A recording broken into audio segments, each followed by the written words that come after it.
سڵاوتان لێبێت و ئەم کاتتان باش بینەرانی خۆشەویستی تەلەڤیزیۆنی کۆمەڵە. بەیانمەتی هاوڕێیانی هاوکارم لەگەڵتانم بۆ پێشکەشکردنی گەشتی هەواڵەکانی سەر لە بەیانی ڕۆژی چوارشەممە. سەرەتا سەردێڕی چەند هەواڵ.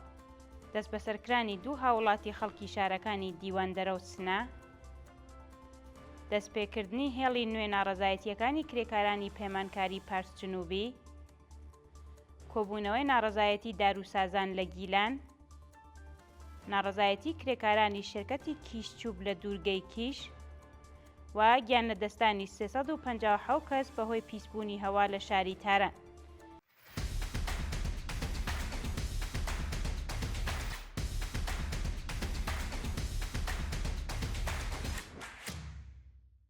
دەست بەسەرکرانی دوو هاوڵاتی خەڵکی شارەکانی دیواندەرە و سنە. ڕۆژانی شەممە و یەکشەممە 8 و 9 سەرماوەز دوو هاوڵاتی خەڵکی شارەکانی سنە و دیواندەرە لەلایەن هێزە ئەمنیەکانی ڕژیمەوە دەست بەسەر و ڕەوانەی شوێنێکی نادیار کراون. بەپێی راپۆرتەکان ڕۆژی شەممە 8 سەرماوەز سولەیمان گوڵی تەمەن 32 ساڵ و خەڵکی شاری دیواندەرە بۆ دووهەمین جار لەلایەن هێزەکانی ئیدارەی ئیتلاعاتی ئەو شارەوە دەست بەسەر و هێشتا چارەنووسی دیار نییە. شایانی باسە ئەو هاوڵاتیە پێشووتر ساڵی 1400 هەتاوی دیسان لەلایەن ئەو هێزانەوە دەست بەسەر و بەدانانی بارمتەی 300 ملیۆنی بە شێوازێکی کاتی ئازاد کراوە.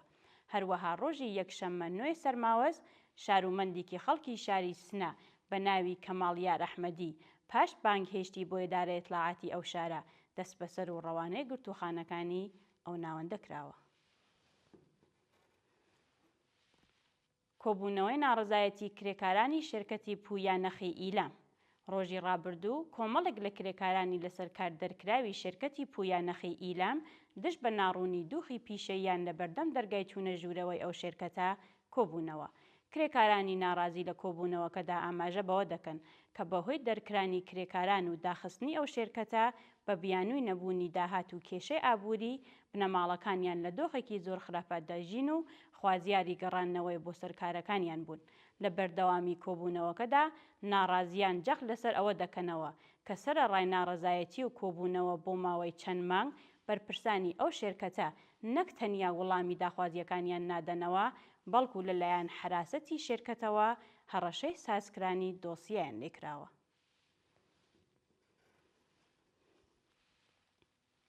بەردەوامی دەست بەسەرکران و ناڕوونی چارەنووسی هاوڵاتیکی خەڵکی شاری ورمێ.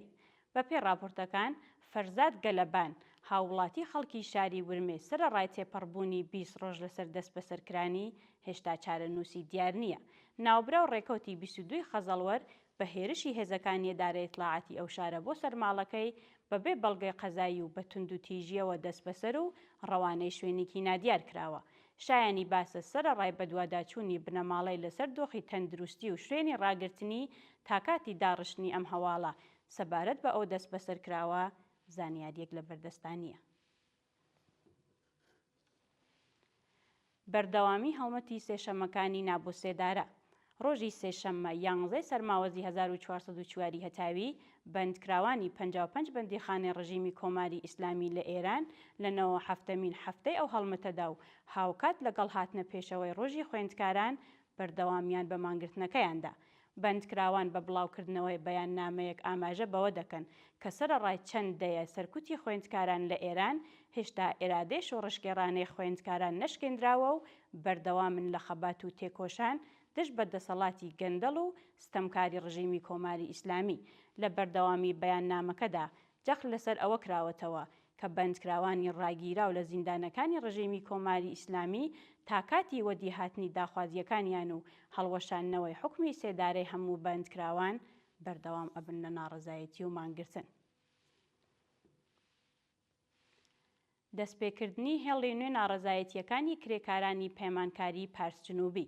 بەپێی راپۆرتی گەیشت و کرێکارانی پەیمانکاری پارس جنوبی بە بڵاوکردنەوەی بەیاننامەیەک ڕایان گەیاندووە کە بەهۆی وەدی نەهاتنی داخوازیەکانیان لەلایەن بەرپرسانی ڕژیمەوە هێڵێکی نوێ ناڕەزایەتیان دەست پێ کردووە.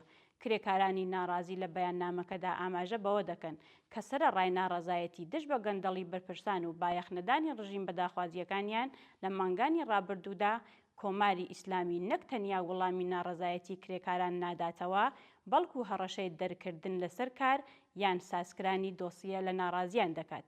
لە بەردەوامی بەیاننامەکەدا جەخ لەسەر ئەوە کراوەتەوە کە بەشێکی زۆر لە داخوازیەکانی کرێکاران هێشتا وەڵام نەدراوەتەوە و لە ئەگەری بەردەوامی ئەم دۆخەدا ناڕەزایەتیەکان تونتر و بەڵبراوتر دەکەنەوە. کۆبوونەوەی ناڕەزایەتی داروسازان لە گیلان.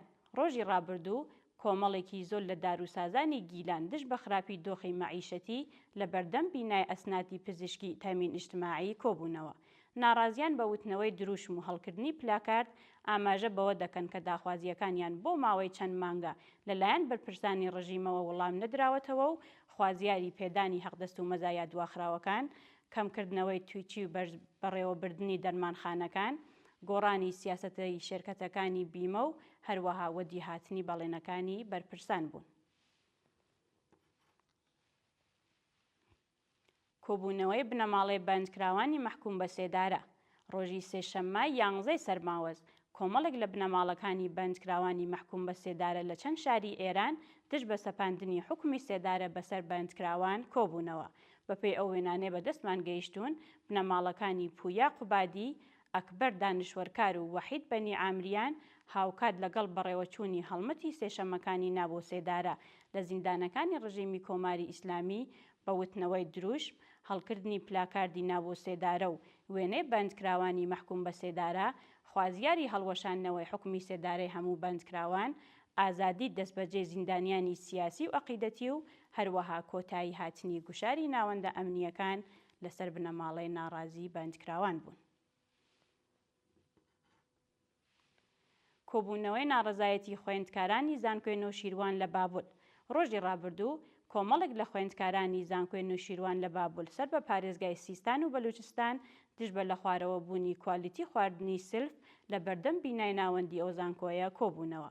بەپێی راپۆرتەکان خوێندکارانی ناڕازی بە وتنەوەی دروشم دژ بە ناکارامەیی و گەندەڵی بەرپرسانی زانکۆ و هەڵکردنی پلاکارد، خوازیاری باشکردنەوەی کوالیتی خواردنی سلفی زانکۆ، دابینکردنی ئیمکاناتی ڕفاهی و ئیمنی خوێندکاران لە خابگاکان و هەروەها بایەختانی بەرپرسانی زانکۆ بە داخوازیەکانیان بوون.